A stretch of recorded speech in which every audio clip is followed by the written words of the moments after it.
Take our lead, let's help you make your mark.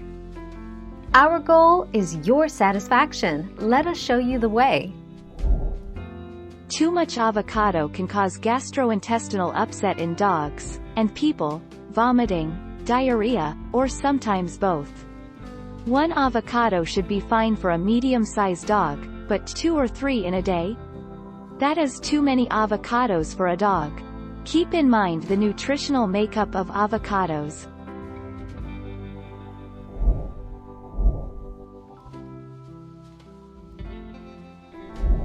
Make your mark, take our lead.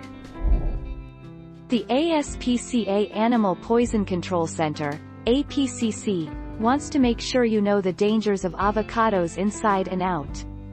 The leaves, fruit, seeds and bark of avocados contain persin, which can cause vomiting and diarrhea in dogs, and more serious signs in other animals due to a wide range in sensitivity across species.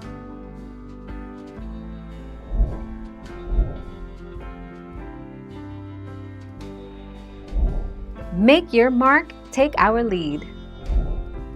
The answer is yes and no. Avocados contain persin, a fungicidal toxin, which can cause serious health problems, even death, in many animals. Persin is present in the avocado fruit, pits, leaves, and the actual plant, so all of these parts are potentially poisonous to your dog. Thank you for watching. Please subscribe and hit the bell notification.